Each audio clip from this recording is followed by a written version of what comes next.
¿Eres un creyente reincidente o resiliente? Bueno, antes de que responda la pregunta, permítame definirle estos dos aspectos para que podamos comprender de cuál debe ser nuestra identificación y nuestra operación en el Señor.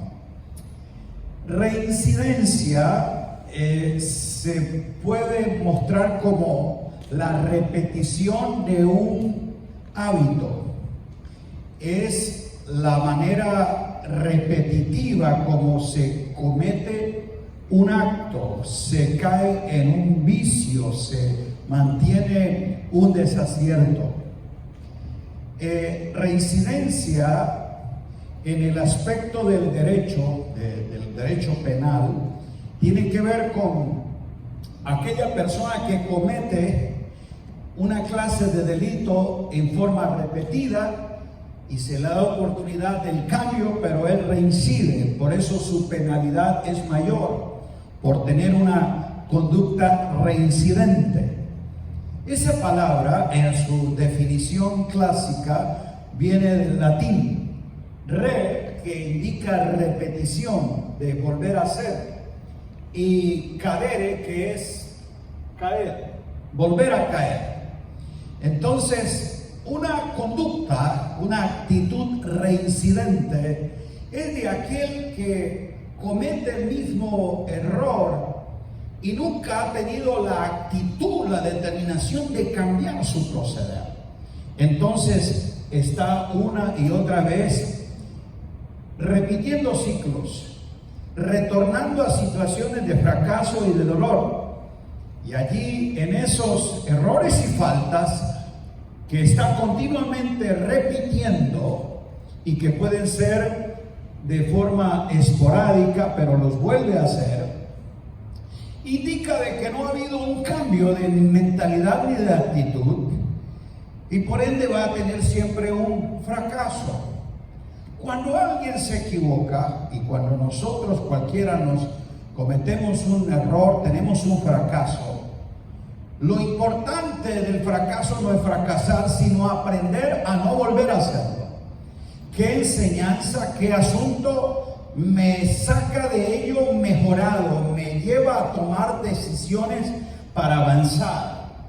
¿Qué es lo que en esa caída me pude levantar para seguir avanzando?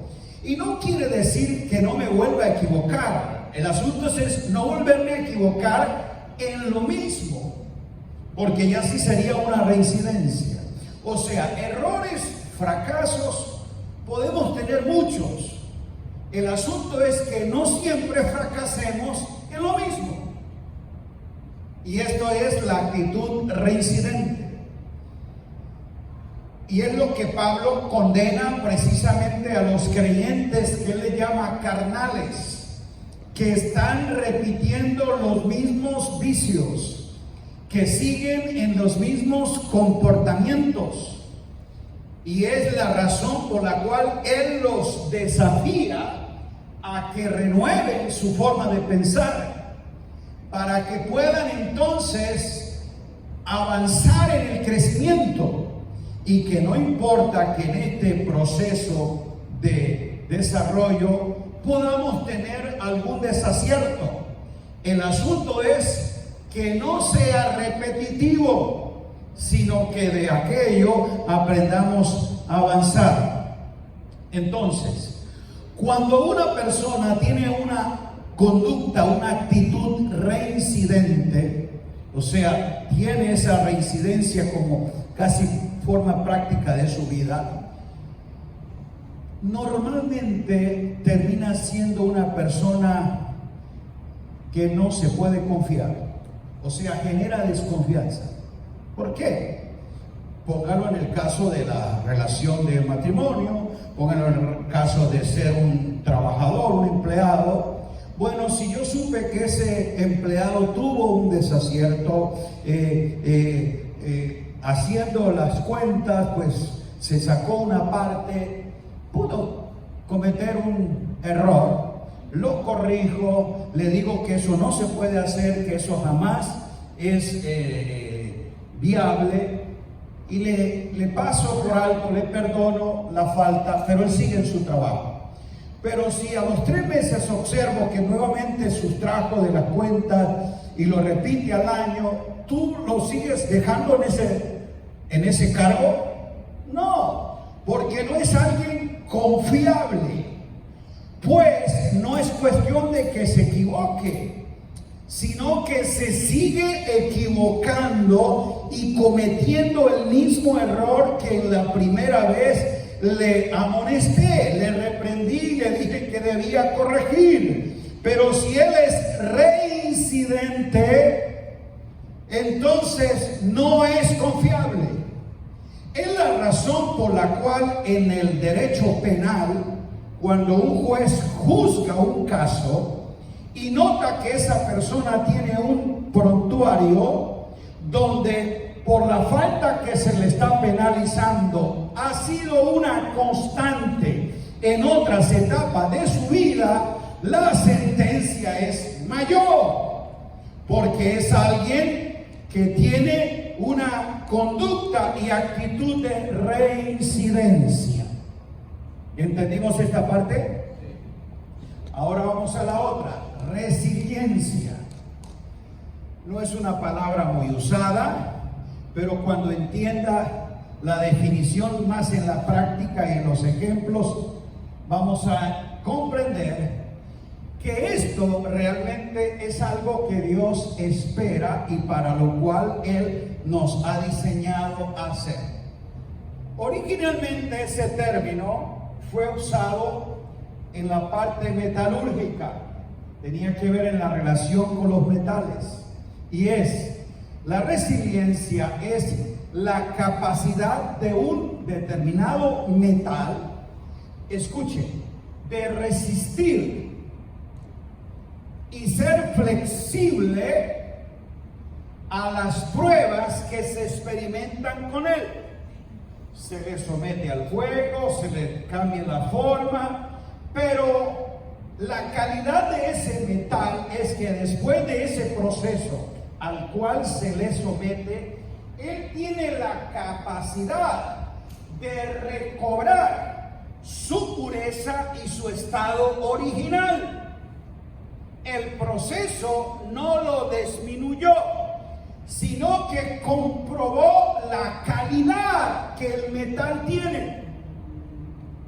Entonces es similar a lo del oro. Se prueba, se mete al fuego, se pasa procesos, siendo sólido, entra a estar en un estado líquido, pero luego cuando él recobra su estado original, se muestra la pureza que ese metal tiene. Ese proceso se llama resiliencia. O sea, el oro es un metal resiliente, porque no importa el proceso al que se somete, la prueba que sufre recobra su calidad y su pureza y su estado original. Ahora, en el aspecto, llamémosle fisiológico, también hay ese principio. Cuando un hueso se fractura y se lleva a un proceso en que él se inmoviliza, entra a esa etapa de recobrar su estado original. ¿En dónde está la capacidad de ese hueso tener la resiliencia? Que en el proceso en que fue sometido, generó un mecanismo de resistencia y alrededor de la fractura creó como una capa protectora, como un callo. El mismo cuerpo hace que ese hueso segregue una sustancia que lo fortalece, que lo hace más sólido. Por eso es que después de determinados meses, el hueso recupera la forma original, pero adquiere una pureza y una calidad mayor porque el proceso lo mejoró. Eso se llama resiliencia. ¿Cómo se llama? No residencia. Residencia es lo que algunos quisieran tener pronto y la van a tener. Dije resiliencia, y para alcanzar la residencia tiene que tener mucha resiliencia. Y eso tiene que ver con la capacidad de superarse frente a los cambios, a los desafíos. Y para nosotros es entonces la habilidad que Dios nos da de asumir una actitud de fe, de tener una confianza plena que el proceso no nos desgasta, no nos disminuye, ni nos lleva a estancarnos, sino que nos saca mejorados por el impacto de las dificultades, por los desafíos a los que fue sometido. Ese creyente tiene la capacidad por el Espíritu de superar los temores, de quitar las inseguridades y salir mejorado del proceso. Entonces, aunque el término no aparece en la Biblia, su aplicación y su experiencia sí está presente a lo largo de las Escrituras. Porque cuando nosotros empezamos desde el libro de Génesis a recorrer la vida de los patriarcas, vamos a través del antiguo pacto y vemos a los profetas y a los hombres y mujeres de Dios que por causa precisamente de que Dios tenía un plan en su vida y por un propósito que los había establecido en ese tiempo, algunos de ellos, y más bien que algunos, no, casi todos, fracasaron o fallaron en algunos asuntos. O sea, tuvieron una fractura en su caminar de fe. Pero lo que uno observa es que todos ellos, sometidos a prueba, salieron mejorados, perfeccionados.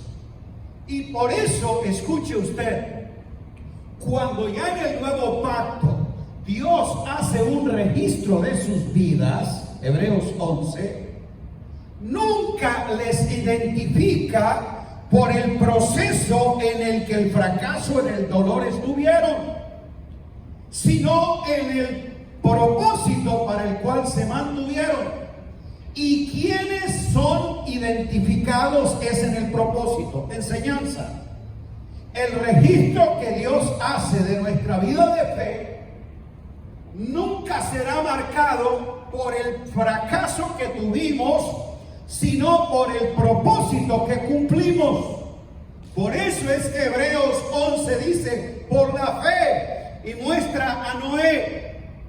Le pregunto, ¿Noé no tuvo algún fracaso? Sí. Si usted sabe, tuvo una borrachera, maldijo a su hijo, pero en eso Dios le restaura, le afirma y saca una descendencia poderosa y le confirma el pacto a él. Abraham no tuvo algún fracaso, sí, una mentira, luego con acciones de carnalidad, de tener un hijo con una esclava. Todo eso fueron fracasos en su trayectoria de fe. Pero cuando Dios escribe su testimonio, dice, por la fe alcanzaron buen testimonio los antiguos. Dios testifica de nuestra fe, no en el fracaso que tuvimos, ni nunca nos recuerda a través del desacierto que caímos, sino del propósito que cumplimos. Esa es la gran diferencia, como la gente identifica nuestra vida a la manera como Dios testifica de nuestra vida. Tal vez de ti, la gente, los familiares, los amigos dicen, de fulano, no, si ese fue un borracho, un ladrón, fue un adúltero. Siempre la gente va a estar recordando el de aquel fracaso que marcó tu vida y les dejó en sus memorias selectivas una identificación de dolor. Pero cuando Dios hace un recuento de tu vida, nunca va a recordarte el fracaso que te llevó en el proceso, sino el propósito que cumplió. Si usted lee Hebreos 11, dice que Noé, que Abraham, que Sara, Gedeón, que Sansón, que David, y cuando ves el historial de ellos, vas a saber que cometieron muchos desaciertos. Pero aquí es donde viene el principio de la resiliencia, y es que ellos, sometidos a ese proceso, recobraron su forma, salieron fortalecidos, y todos ellos cumplieron con el plan de Dios.